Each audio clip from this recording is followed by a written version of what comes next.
If you have been significantly impacted by the pandemic, you probably know the value of a service like Instacart. This is not an advertisement for them, nor am I sponsored by them. This is actually a video against them. Instacart, and I have used them in the past, I will no longer be using them now, has been a very useful service to have in the middle of a global pandemic. In fact, they've managed to rake in a shit ton of cash thanks to the pandemic. They are one of the few companies that can survive something like this and actually thrive in it, because their business, for those who don't know, is grocery delivery. They go and send somebody to shop for you, and then when that person buys all the stuff, they come and drop it off at your door, and they're wonderful. But unfortunately, there is a dark side to this. As we have seen with any company that gets significantly large, they're going the same route as Walmart in how they treat employees who want to unionize. We do have an article here we're going to read through real quick to contextualize this. Apparently, Instacart is laying off every employee who voted to unionize, reported by Motherboard. The news comes as the company shuts down in-store operations at some grocery stores amid the coronavirus pandemic and doubles down on curbside pickups. So for those who don't know, the way Instacart normally works is you end up going into the store, grabbing all the stuff, checking out, and then going to drop the stuff off. Instead, they're going to have curbside pickup happen, which will make it to where Instacart employees are just picking up the groceries instead of shopping for you, which will cut down on the time that they have to shop, which is very convenient, though it is also safer for their workers. But their layoffs are impacting 10 unionized workers at a grocery store called Mariano's, in addition to other Instacart employees. The group in Skokie, Illinois, I just said it with an S. That's going to upset very many people. I'm so sorry. A suburb of Chicago, voted to unionize last year with the United Food and Commercial Workers Local 1546. It was a landmark victory for gig workers and represented the first time employees of tech companies that rely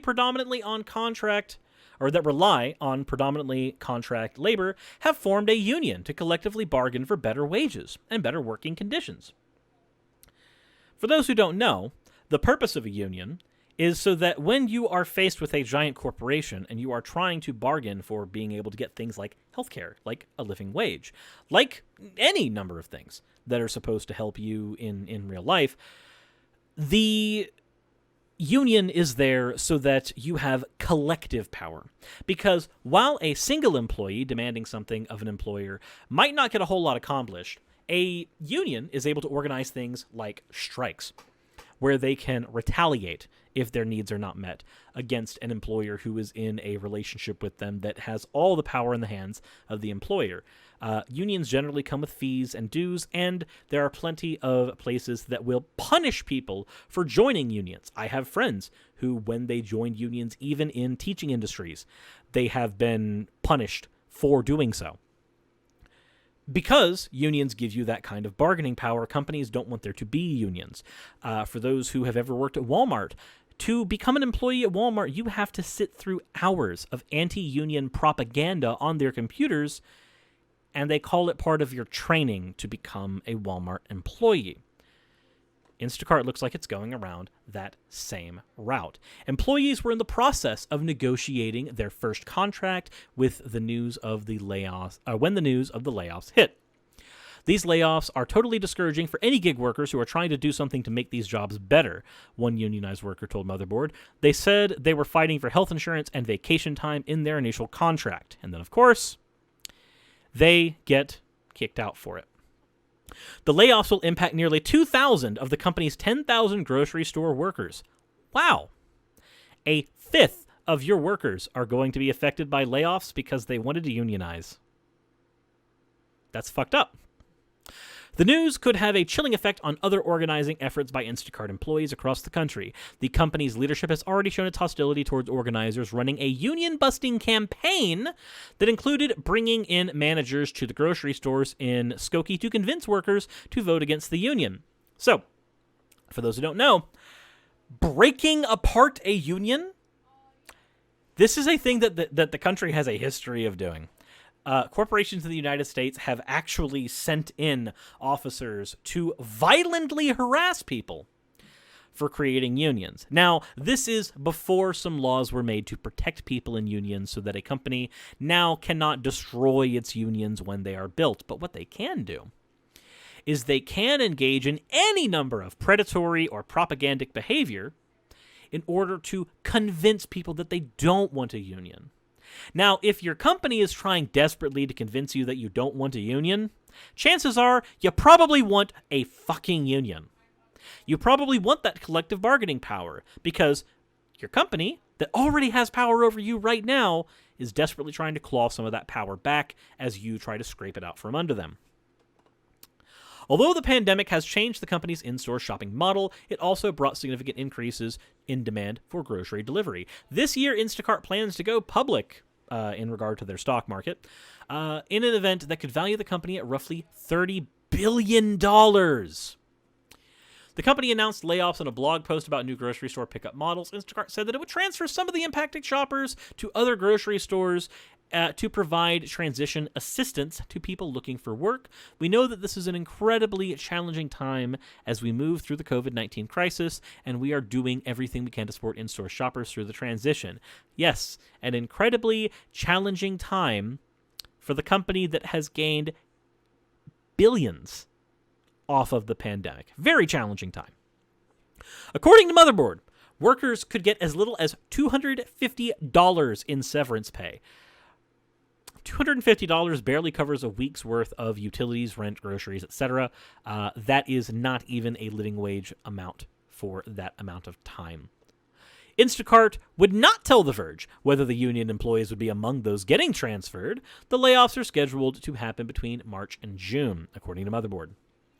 In a statement emailed to The Verge, an Instacart spokesperson wrote, "As a result of some grocers transitioning to a partner pick model, we'll be winding down our in-store operations at selected retailer locations over the coming months. We know this is an incredibly challenging time for many of us as we move through the COVID crisis, and we're doing everything we can to support in-store shoppers through this transition. This includes transferring impacted shoppers to other retail locations where we have Instacart in-store shopper roles open, working closely with our retail partners to hire impacted shoppers for roles they're looking to fill, and providing shoppers with transition assistance as they explore new work opportunities. We're also providing all impacted shoppers with separation packages based on their tenure with Instacart." The statement was pulled directly from the company's public blog post. Now,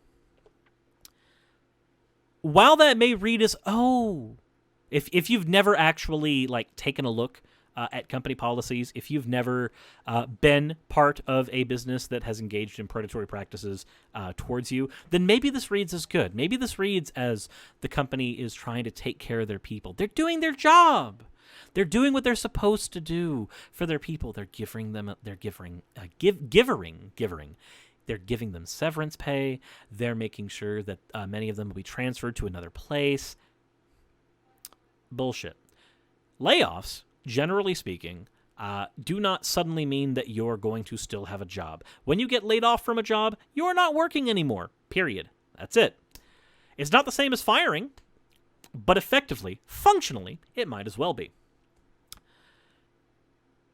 In a situation like this, if you are trying to gain power with your employer, as your employer is gaining all kinds of fiscal power in the United States because of the pandemic, and that company is trying to claw that power back from you by introducing layoffs, they are not looking out for you.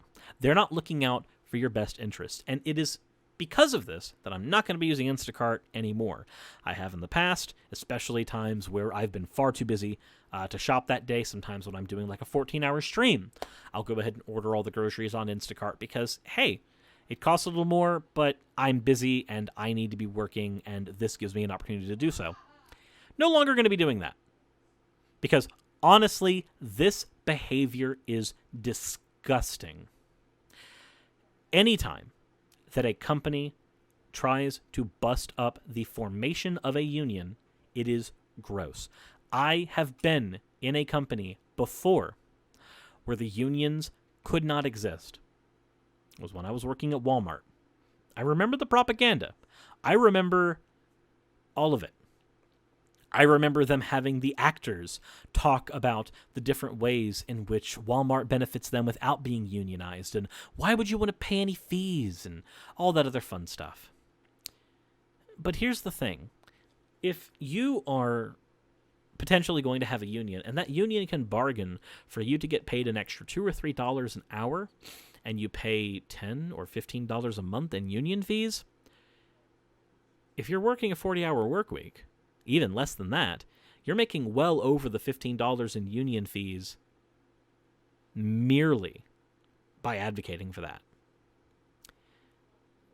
Retailers will do things like suggest short-term gains for their workers, or in bad cases like this, outright threaten and move their workers around if they try to unionize. Because short-term incentives, short-term gains, all that stuff is less expensive than them having to pay their workers a living wage because the union has forced them to do so.